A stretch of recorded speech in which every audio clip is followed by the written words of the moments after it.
मध्य प्रदेश में उपचुनाव जीतने के लिए कांग्रेस एड़ी चोटी का जोर लगा रही है। अब ज्योतिरादित्य सिंधिया और बीजेपी के चक्रव्यूह को तोड़ने के लिए कांग्रेस प्रशांत किशोर की मदद लेने की तैयारी में है।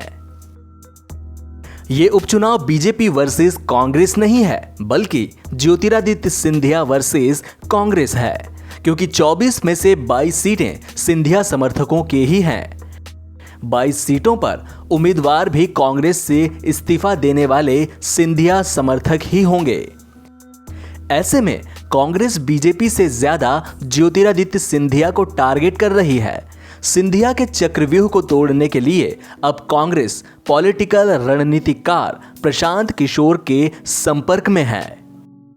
इस बात की पुष्टि पूर्व मंत्री पीसी शर्मा ने की है। पीसी शर्मा ने कहा है कि उपचुनाव की सभी सीटें जीतने के लिए कांग्रेस चुनाव में प्रशांत किशोर की मदद लेने जा रही है। इसके लिए पार्टी उनसे बातचीत कर रही है। उन्होंने कहा कि प्रशांत किशोर हमारी पार्टी के लिए सर्वे करेंगे, साथ ही सोशल मीडिया पर पार्टी को धार देंगे। उन्होंने विधानसभा चुनाव के दौरान मध्य प्रदेश में कांग्रेस को अपनी सेवाएं दी थीं। दरअसल कांग्रेस जानती है कि सिंधिया की वजह से ही मध्य प्रदेश में बीजेपी की सरकार बनी है। बीजेपी भी उपचुनाव ज्योतिरादित्य सिंधिया को ही आगे करके लड़ने की तैयारी में है। ऐसे में कांग्रेस भी ज्योतिरादित्य सिंधिया को ही टारगेट कर आगे बढ़ रही है।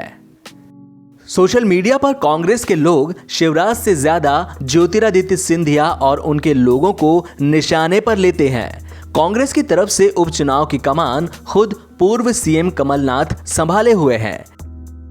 एक एक सीट की वह खुद ही मॉनिटरिंग कर रहे हैं। साथ ही उन सीटों पर जिताऊ उम्मीदवार के लिए सर्वे भी करवा रहे हैं। मंगलवार को मुरैना जिले के लोगों के साथ उन्होंने चर्चा की थी। साथ ही उम्मीदवारों के बारे में फीडबैक भी लिया था। कमलनाथ टिकट वितरण सर्वे रिपोर्ट के आधार पर ही करेंगे, क्योंकि इस बार चूक हुई तो फिर 3 साल और सत्ता के लिए इंतजार करना पड़ेगा।